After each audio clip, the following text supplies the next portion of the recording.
you comfy? Do you have a blanket? Do you have your water? Excellent, excellent.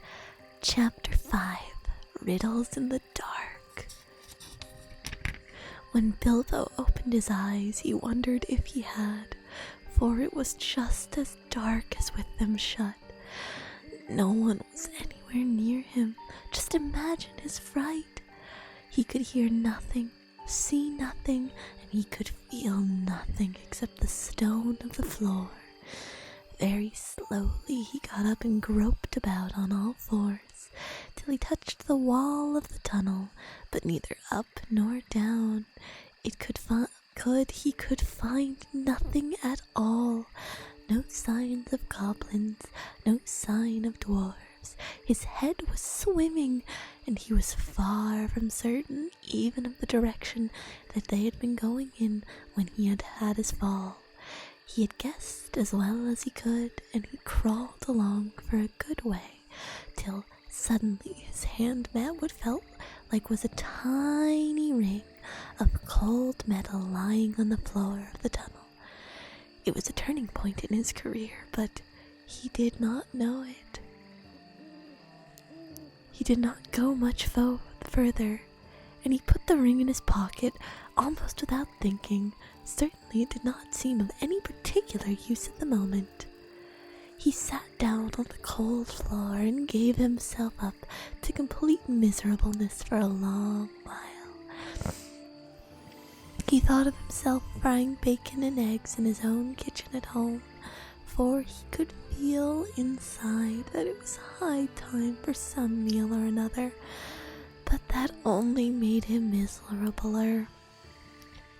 He could not think of what to do, nor could he think of what had happened, or why he had been left behind, or how, if he had been left behind, the goblins had not caught him, or even why his head was so sore. In truth, he had been lying quiet, out of sight and mind, in a very dark corner for a long while. After some time, he felt for his pipe. It was not broken, and that was something. Then he felt for his pouch, and there was some tobacco in it, and that was something more. Then he felt for matches, and he could not find any at all, and that shattered his hopes completely. Just as well for him, as he agreed when he came to his senses. Goodness knows what the striking of matches and the smell of tobacco would have brought on him out of the dark holes in that horrible place. Still, at the moment he felt very crushed, but in slapping all of his pockets and feeling all around for matches, his hand came upon the hilt of his little sword, the little dagger that got from the trolls, and that he had quite forgotten, nor fortunately had the goblins noticed it, as he wore it inside his breeches. Now he drew it out.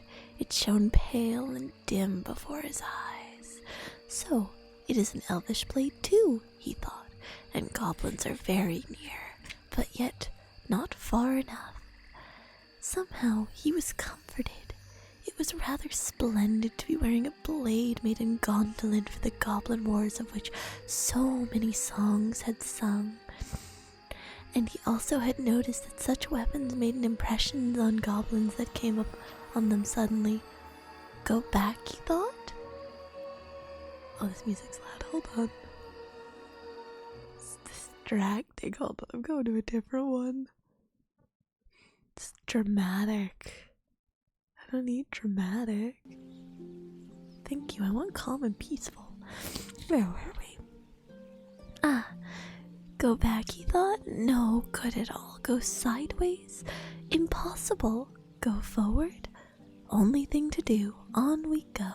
So up he got and trotted along with his little sword held in front of him and one hand feeling the wall, and his heart all pittle, pitter, and patter. Now certainly Bilbo was what is called a tight place, but you must remember it was not quite so tight for him as it would have been for me or for you.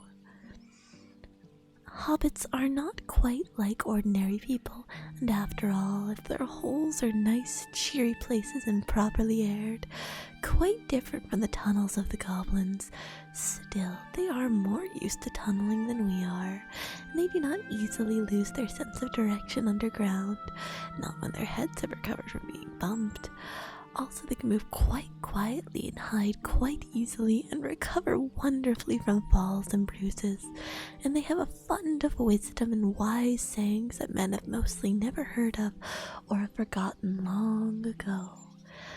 I should have not liked to be in Mr. Baggins's place all the same. The tunnel seemed to have no end. All he knew was that it was still going down pretty steadily and keeping in the same direction in spite of a twist and a turn or two. There were passages leading off to the side every now and then, as he knew by the glimmer of his sword, or could feel with his hand on the wall. Of these he took no notice, except to hurry past for fear of goblins or half-imagined dark things coming out of them. On and on he went, down and down, and still he heard no sound of anything except the occasional whir of a bat by his ears, which startled him at first, till it became too frequent to bother about. I do not know how long he kept on like this, hating to go on but not daring to stop. On, until he was tireder than tired. It seemed like all the way to tomorrow and to the days beyond. Suddenly, without any warning, he trotted, splash, into water. Oh, it was icy cold. That pulled him up sharp and short. He did not know whether it was just a pool in the path, or the edge of an underground stream that crossed in the passage, or the brink of a deep, dark subterranean lake. The sword was hardly signing at all, and he stopped. And he listened hard. Drops, drip, drip, dripping from an unseen roof under the water below, but there seemed no other sort of sound.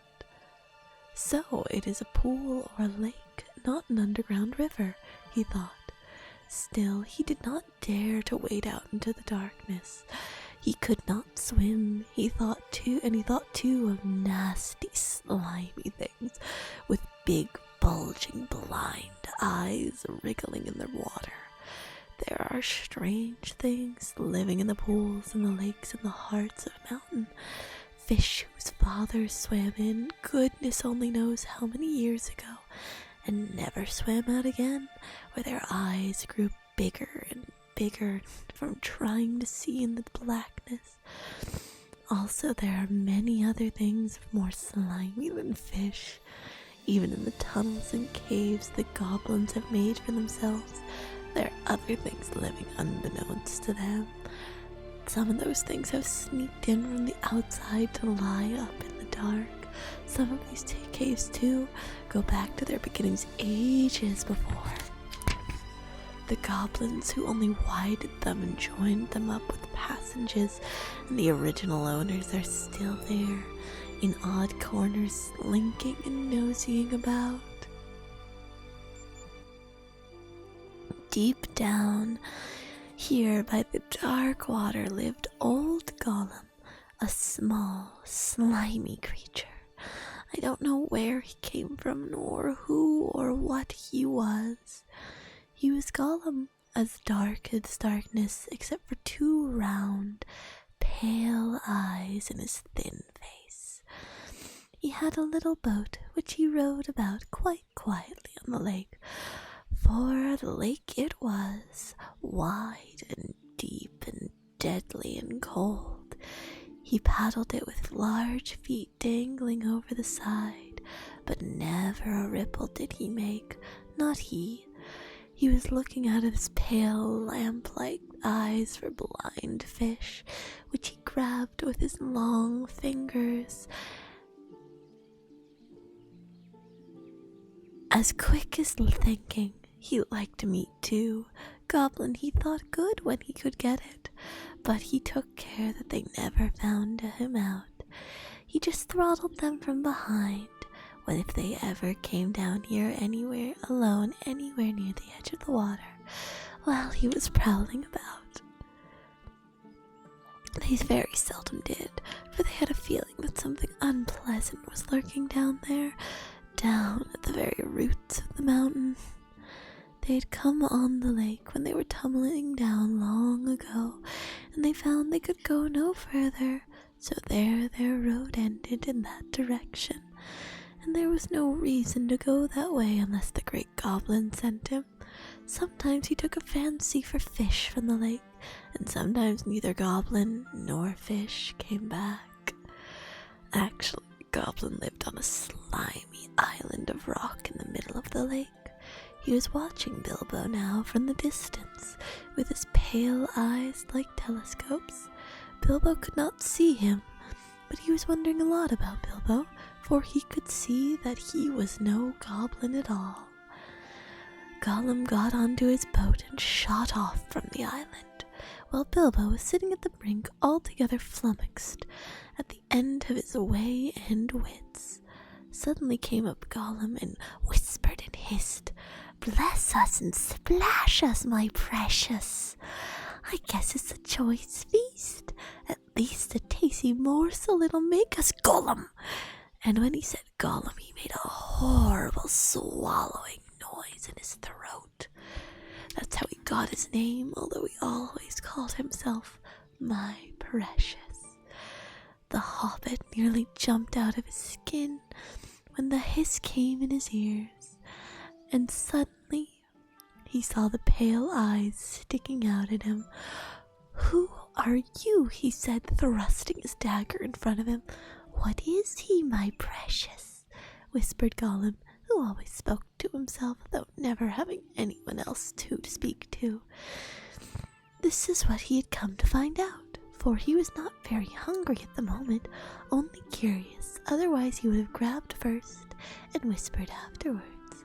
"I am Mr. Bilbo Baggins, and I have lost the dwarves, and I have lost the withered, and I don't know where I am, and I don't know where to go. If only I can get away." "What's he got in his hands?" said Gollum, looking at the sword, which he did not quite like. "A sword, a blade which came out of Gondolin," said Gollum, and he became quite polite. "Perhaps he sits there and chats with it a bitsy, my precious. It likes riddles, perhaps it does it?" He was anxious to appear friendly, at any rate for the moment, until he found out more about the sword and the Hobbit, whether he was quite alone really, whether he was good to eat, and whether Gollum was really hungry. Riddles were all he could think of. Asking them and sometimes guessing them had been the only game he'd ever played with the other funny creatures sitting in their holes, long, long ago, before he lost all his friends and was driven away alone, and crept down, down, down into the dark, into the mountains. "Very well," said Bilbo, who was anxious to agree until he found out more about the creature, whether he was quite alone, whether he was fierce or hungry, and whether he was a friend of the goblins. "You ask first," he said, because he had not time to think of a riddle. So Gollum hissed, "What has roots as nobody sees, is taller than trees. Up, up, up it grows, and yet it never grows." "Easy," said Bilbo. "Mountain, I suppose." "Does it guess easy? It must have a competition with us, my precious. If precious asks and it doesn't answer, we eats it, my precious. If it asks us and we don't answer, then we does what it wants, eh? We shows it the way out, yes?" "All right," said Bilbo, not daring to disagree, and nearly busting out of his brain to think of riddles that could save him from being eaten. 30 white horses on a red hill. First they champ, then they stamp, then they stand still. That was all he could think of to ask. The idea of eating was rather on his mind. It was rather an old one, too, and Gollum knew the answer as well as you do. "Chestnuts, chestnuts," he hissed. "Teeth, teeth, my preciouses, but we only had 6. Then he asked his second. Voiceless it cries, wingless it flutters, toothless bites, mouthless mutters. Half a moment, cried Bilbo, who was still thinking uncomfortably about eating. Fortunately, he had once heard something rather like this before, and getting his wits back, he thought of the answer. Wind, wind, of course, he said, and he was so pleased that he made up one on the spot. This'll puzzle the nasty underground creature, he thought. An eye in a blue face saw an eye in a green face. That eye is like to this eye, said the first eye, but in a low place, not in a high place. Said Gollum. He had been underground a long time, and he was forgetting this sort of thing. But just as Bilbo was beginning to hope that the wretch would not be able to answer, the Gollum brought up memories of ages and ages before, when he lived with his grandmother in a hole in a bank by the river. My precious, he said, sun on daisies, it means. It does. But these ordinary, above everyday sort of riddles were tiring for him. Also, they reminded him of days when he'd been less lonely and sneaky and nasty, and that put him out of a temper. What is more, they made him hungry, so this time he tried something a bit more difficult and more unpleasant. It cannot be seen, cannot be felt, cannot be heard, cannot be smelt. It lies behind stars and under hills, and empty holes it fills. It comes first and follows after, ends life and kills laughter. Unfortunately for Gollum, Bilbo had heard that sort of thing before, and the answer was all around him anyway. Dark, he said, without even scratching his head or putting on his thinking cap. A box without hinges, keys or lid, yet golden treasure inside is hid. He asked to gain time. Did I turn 2 pages? No? Until he could think of a really hard one. He thought of a dreadly easy chestnut, though he had not asked it in the usual words. But it proved a nasty poser for Gollum. He hissed to himself, and still he did not answer. He whispered and spluttered. After some time, Bilbo became impatient. Well, what is it? The answer's not a kettle boiling over, as you seem to think from the choice of noise you are making. Give us a chance. Let us give us a chance, my precious. Well, said Bilbo after giving him a long chance, what about your guess?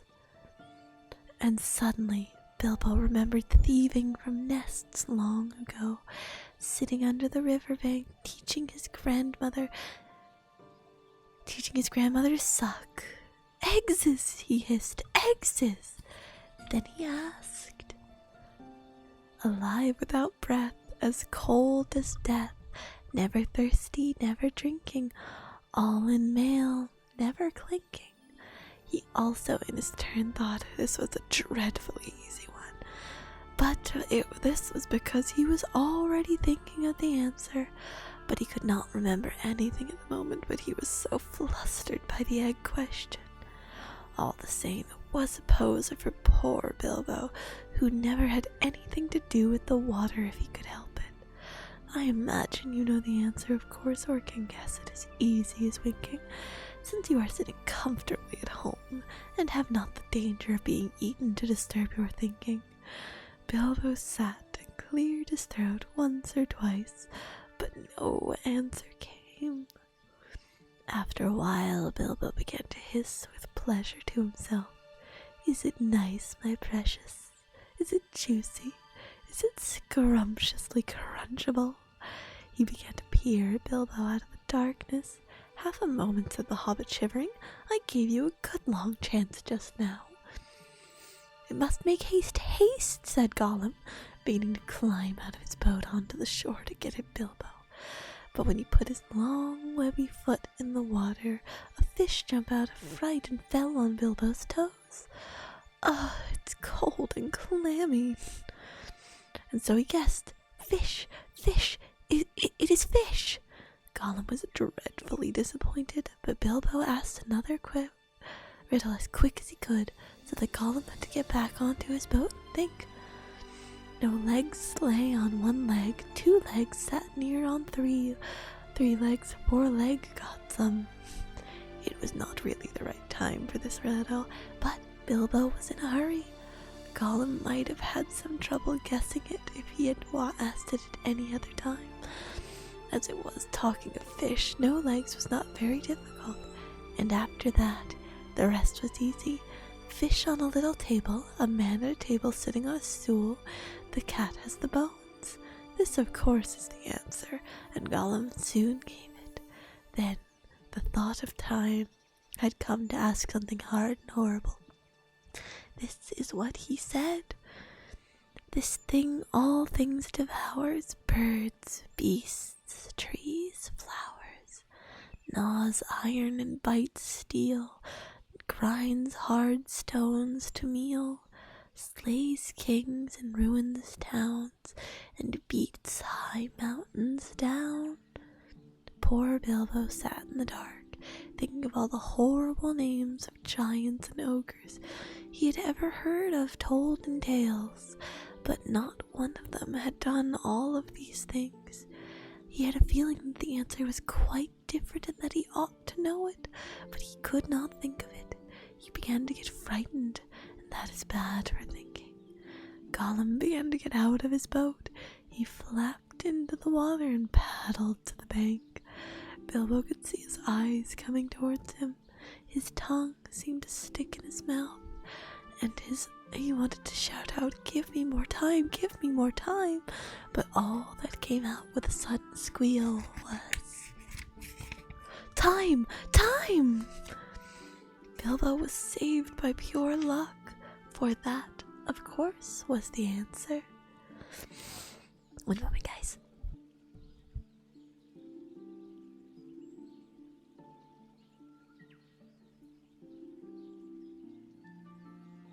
Alrighty. Gollum was disappointed once more, for now he had gotten angry and also tired of the game. It had made him very hungry indeed. But this time he did not go back to the boat. He sat down in the dark by Bilbo, and that made the Hobbit most dreadfully uncomfortable and scattered by his wits.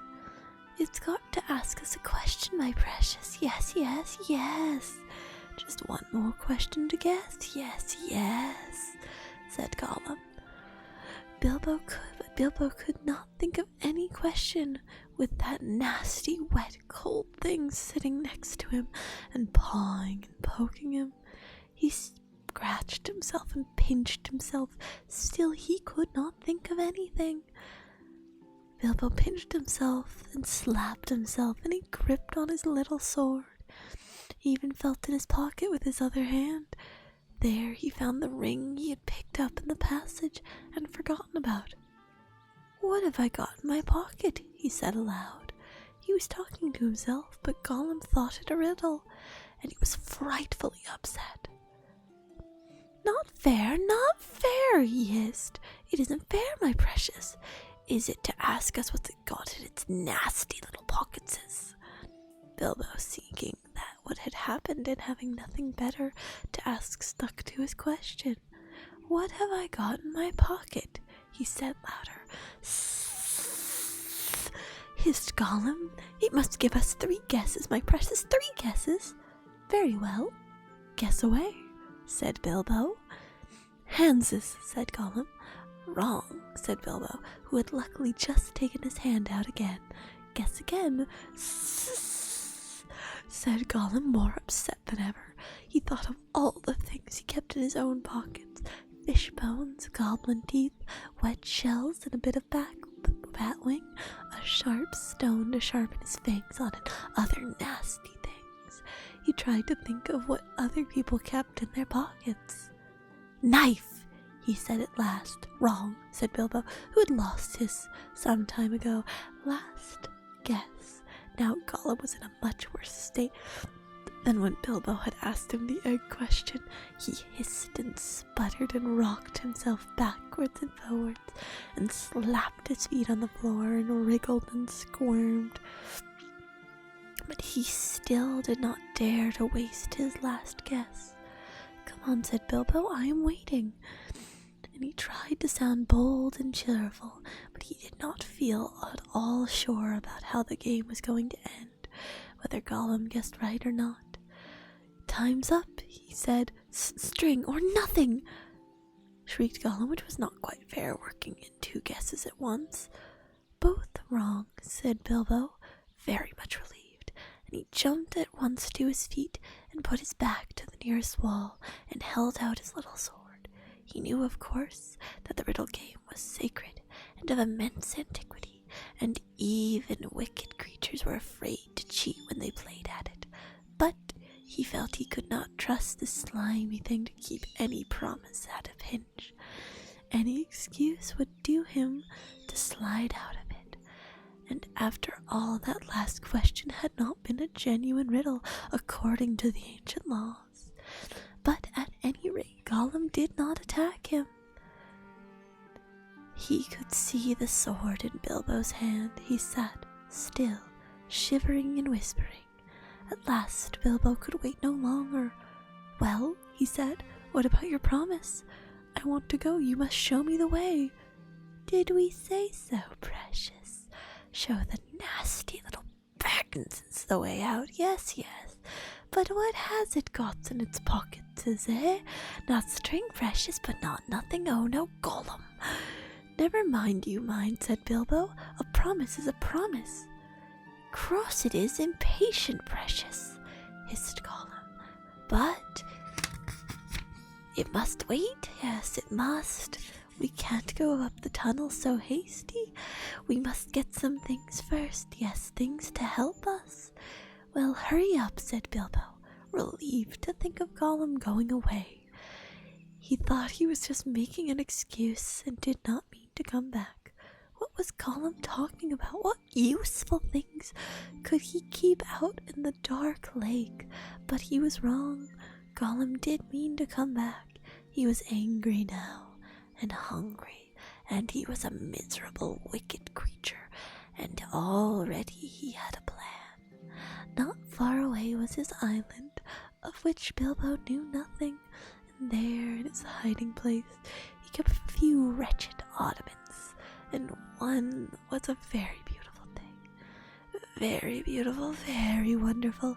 He had a ring, a golden ring, a precious ring. My birthday present, he whispered to himself, as he had often done in the endless dark days. That's what we wants now. Yes, we wants it. He wanted it because it was a ring of power, and if you slipped that ring on your finger, you were invisible. Only in the full sunlight could you be seen, and only then by your shadow, and that would be shaky and faint. My birthday present, it came to me on my birthday, my precious. So he had always said to himself, but who knows how Gollum came by that present ages ago in the old days when such rings were still at large in the world. Perhaps even the master who ruled them could not have said. Gollum used to wear it at first till it tired him, then he kept it in a pouch next to his skin till it galled him, and now usually he hid it in a hole in the rock on his island, and it was always going back to look at it. And still sometimes he put it on when he could not bear to be parted from it any longer, or when he was very, very hungry and tired of fish. Then he would creep along the dark passages looking for stray goblins. He might even venture into places where the torches were lit, and it made his eyes blink and smart, for he would be safe. Oh yes, quite safe.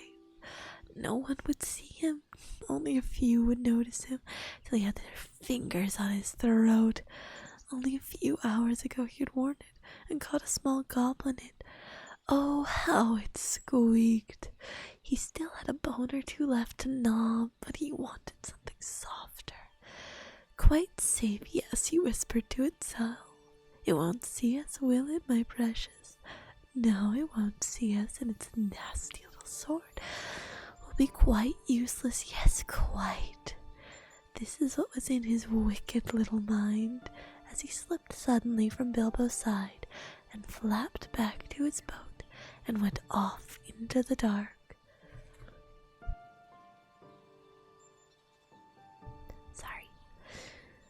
Suddenly he heard a screech. It sent a shiver down his back.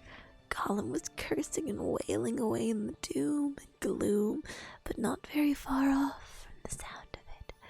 He was on his island, scrambling here and there, searching and screeching in vain. Where is it? Where is it? Bilbo heard him crying. Lost it is, my precious, lost, lost! Curse us and crush us, my precious, is lost!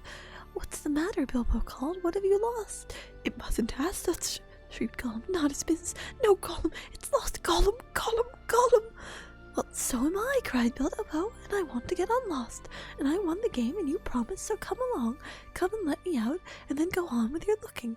Utterly miserable as Gollum sounded, Bilbo could not find much pity in his heart, and he had a feeling that anything Gollum wanted so much could hardly be something good. Come along, he shouted. No, not yet, precious, Gollum answered. We must search for it. It's lost, Gollum. But you never guessed my last question, and you promised, said Bilbo. Never guessed, said Gollum. Then, suddenly, out of the gloom, came a sharp hiss. What has it got in its pockets? It must tell us. Tell us that. As far as Bilbo knew, there was no particular reason why he should not tell. Gollum's mind had jumped to a guess quicker than his, naturally, for Gollum had brooded for ages on this one thing, and he was always afraid of its being stolen. But Bilbo was annoyed at the delay. After all, he had won the game pretty fairly and at a horrible risk. Answers were to be guessed, not given, he said. But it wasn't a fair question, said Gollum. Not a riddle, precious, no. Pardon. Oh well, and if it's a matter of ordinary questions, Bilbo replied, then I asked one first. What have you lost? Tell me that. What has it got in its pockets? The sound came hissing, louder and sharper, and as he looked towards it,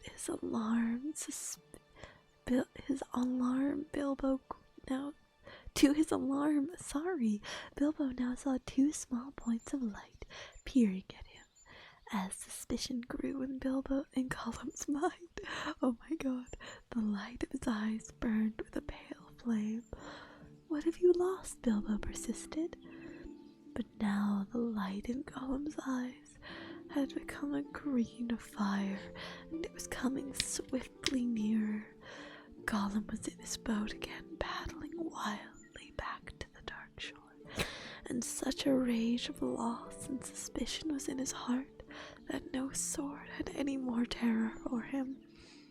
Bilbo could not guess what had maddened the wretched creature, but all he saw that was up, and that was Gollum meant to murder him at any rate. Just in time he turned and ran blindly back up the dark passage down which he had come, keeping close to the wall and feeling it with his left hand. What has it got in his pockets? He heard the hiss loud behind him, and the splash as Gollum leapt from his boat. What have I wonder, he said to himself as he panted and stumbled along. He put his left hand in his pocket. The ring felt very cold as it quietly slipped onto his groping forefinger. The hiss was close behind him. He turned now and saw Gollum's eyes like small green lamps. Coming up the slope, terrified, he tried to run faster, but suddenly he struck his toes on a snag on the floor and fell flat with his little sword under him. In a moment, Gollum was on him, but before Bilbo could do anything, recover his breath and pick himself up or wave his sword, Gollum passed by, taking no notice of him, cursing and whispering as he ran. What could it mean? Gollum could see in the dark. Bilbo could see the light of his eyes palely shining even from behind. Painfully he got up and sheathed his sword, which was now glowing faintly again. Then very cautiously he followed. There seemed nothing else to do. It was no good crawling back down to Gollum's water. Perhaps if he followed him, Gollum might lead him to some way of escape without meaning to. Curse it, curse it, curse it! Hissed Gollum. Curse the Bagginses. It's gone. What has it got in its pockets? Oh, we guess, my precious. He's found it. Yes, he must have. My birthday present. Bilbo pricked up his ears. He was at last beginning to guess himself. He hurried a little, getting as close as he dared behind Gollum, who was still going quickly but not looking back, but turning his head from side to side as Bilbo could see the faint glimmer on the walls. My birthday present, curse it! How did we lose, my precious? Yes, that's it. When we came this way last, when we twisted that nasty young squeaker, that's it. Curse it! It slipped from us after all these ages and ages. It's gone, Gollum. Suddenly Gollum sat down and began to weep, a whistling and gurgling sound horrible to listen to. Bilbo halted and flattened himself against the tunnel. Oh, hold on. Against the tunnel wall. It's no good going back there to search, no. Remember all the places we visited, and it's no use. The Baggins has got it in his pockets. The nasty noser has found it, we says. We guesses, precious, only guesses. But we can't know until we find the nasty creature and squeezes it. But it doesn't know what the present can do, does it? It'll just keep it in its pockets. It doesn't know and it can't go far. It's lost itself, the nasty nosy thing. It doesn't know the way out, it said so. It said so, yes, but it's tricksy. It doesn't know what it means. It won't say what it's got in its pockets. It knows. It knows a way in. We must know a way out. It's off to the back door. The back door, that's what. The goblins will catch it then. It can't get out that way, precious. Yes, Gollum, goblins. Yes, but it got the present, our precious present. Then goblins will get it, Gollum. They'll find it. They'll find out what it does. Then we should ever be safe again. Never, Gollum. One of the goblins will put it on, and then no one will see him. He'll be there, but not seen. Not even our clever eyes will notice him. And then he'll come out creepsy and tricksy and catch us, Gollum. Let's stop talking, God precious, and make haste. If the Baggins has gone that way, we must go quick and see. Go, not far now, make haste. And with a spring, Gollum got up and started shambling off at a great pace. Bilbo hurried after him, still cautiously, though his chief fear now was tripping on another snag and falling with a noise. His head was in a whirl of hope and wonder. It seemed that the ring he had was a magic ring. It made you invisible. He had heard of such things, of course, in old tales, but it was hard to believe that he really had found one by accident. Still, there it was. Gollum with his bright eyes had passed him by, only a yard to one side. On they went, Gollum flapping ahead, hissing and cursing, Bilbo behind, going as softly as a hobbit can. Soon they came to places where, as Bilbo had noticed on the way down, side passages opened, this way and that. Gollum began at once to count them. One left, yes. One right, yes. Two right, yes. Two left, yes. And so on. As the count grew, he slowed down and began to get shaky and weepy, for he was leaving the water further and further behind, and he was getting afraid. Goblins might be about, and he had lost his ring. At last they stopped by a low opening on their left as they went up. 7 right, yes. 6 left, yes. He whispered, this is it. This is the way to the back door, yes. Here's the passage. He peered in and shrank back. But we mustn't go in, Professors. No, we doesn't. Goblins down there. Lots of goblins as we smells them. What do we do? Curse them and crush them. We must wait here, precious. Wait a bit and see. And so they came to a dead stop, and Gollum had brought Bilbo to the way out after all. But Bilbo could not get in. There was Gollum sitting humped up, right in the opening, and his eyes gleamed cold in his head as he swayed it from side to side between his knees. Bilbo crept away from the wall more quietly than a mouse, but Gollum stiffened at once and sniffed. His eyes went green. He hissed softly but menacingly. He could not see the Hobbit, but now he was on the alert, and he had other senses.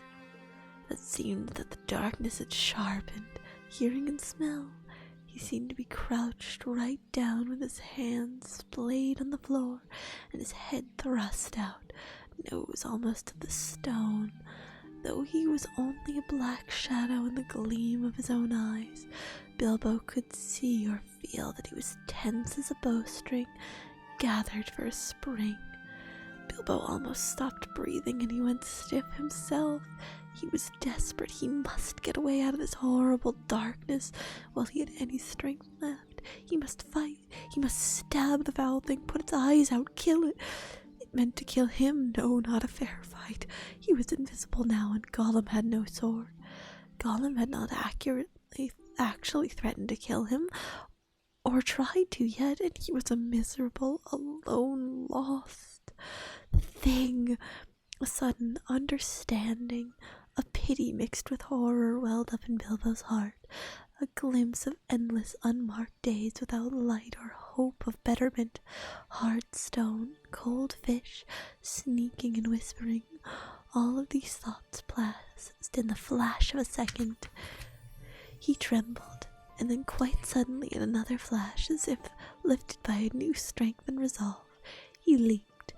No great leap for a man, but a leap in the dark. Straight over Gollum's head he jumped, 7 feet forward and 3 over in the air.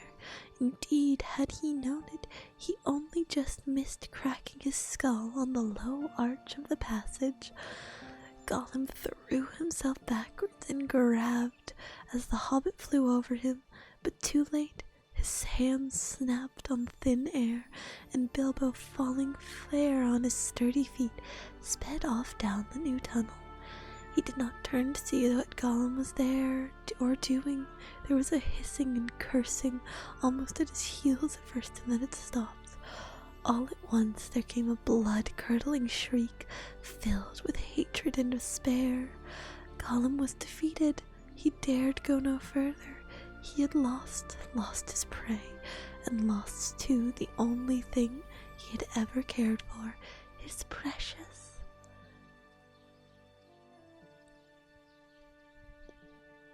The cry brought Bilbo's heart to his mouth, but still he held on. Now, as faint as an echo, but menacing, the voice came behind. Thief! Thief! Thief! Baggins says we hates it! We hates it! We hates it forever! Then there was a silence, but that too seemed almost menacing to Bilbo. If goblins are so near that he smelt them, he thought, then they'll have heard his shrieking, his cursing. Careful now, or this way will lead you to worse things. The passage was low and roughly made. There was not too difficult for the Hobbit, except when, in spite of all care, he stubbed his poor toes again several times on nasty, jagged stones. A bit low for goblins, at least for the big ones, thought Bilbo, not knowing even the big ones. The orcs of the mountains go along at great speed, stooping low with their hands almost on the ground. Soon the passage that had been sloping slowly down began to go up again, and after a while it climbed steeply. That slowed Bilbo down. But at last the slope stopped, the passage turned a corner and dipped down again, and there the the bottom of a short incline, he saw, filtering around another corner, a glimpse of light, not red light as of fire or lantern, but a pale, out-of-doors sort of light. Then Bilbo began to run, scurrying as fast as his legs would carry him. He turned the last corner and came suddenly into an open space where the light, after all that time in the dark, seemed dazzlingly bright. Really, it was only a leak of sunshine through a doorway where a great stone door was left standing open. Bilbo blinked, then suddenly he saw the goblins in full armor with drawn swords, sitting just inside the door and watching it with wide eyes, watching the passage that led to it. They were aroused, alert, and ready for anything. They saw him sooner than they saw them. Yes, they saw him, whether it was an accident or a last trick of the ring before it took a new master. It was not on his finger. With yells of delight, the goblins rushed upon him. A pang of fear and loss, like an echo of goblins' misery, smote Bilbo, and forgetting to draw a sword, he stuck his hands into his pockets, and there was the ring still in his left pocket, and it slipped onto his finger. The goblins stopped short. They could not see a sign of him. He had vanished. They yelled twice as loud as before, but not so delightedly. "Where is it?" they cried. "Go back up the passage," they shouted. This way some yelled, that way others yelled. "Look out for the door," bellowed the captain. Whistles blew and armor clashed. Swords rattled and goblins cursed and swore and ran hither and thither, falling over one another and getting very angry. There was a terrible outcry to do and disturbance. Bilbo was dreadfully frightened, but he had sense to understand what had happened and to sneak behind a big barrel which held drink for the goblin guards, and to get out of the way and avoid being bumped into and trampled to death or caught by feel. "I must get to the door, get to the door," he kept on saying to himself, but it was a long time before he ventured to try. Then it was like a horrible game of blind man's bluff. The place was full of goblins running about, and the poor little hobbit dodged this way and that, knocked over by a goblin who could not make out what he had bumped into, scrambled away on all fours, and slipped between the legs of the captain, and just in time got up and ran for the door. It was still ajar, but a goblin had pushed it nearly to. Bilbo struggled, but he could not move it. He tried to squeeze through the crack. He squeezed and squeezed, and he stuck. It was awful. His buttons had gotten wedged onto the side of the door and the doorpost. He could see outside onto the narrow air, and there were a few steps running down into a narrow valley between the tall mountains, and the sun came out from behind a cloud and shone bright on the outside of the door, but he could not get through. Suddenly one of the goblins shouted, "There's a shadow by the door. Something is outside." Bilbo's heart jumped onto his mouth. He gave a terrific squirm. Buttons burst off in all directions. He was through. With a torn coat and waistcoat, leaping down the steps like a goat, while the bewildered goblins were still picking up his nice brass buttons on the doorstep. Of course, they soon came after him, hooting and hallooing, hunting among the trees, but they don't like the sun. It makes their legs wobble and their heads giddy. They could not find Bilbo with the ring on, slipping in and out of the shadow of the trees, running quick and quiet and keeping out of the sun. So soon they went back, grumbling and cursing to guard the door. Bilbo had escaped.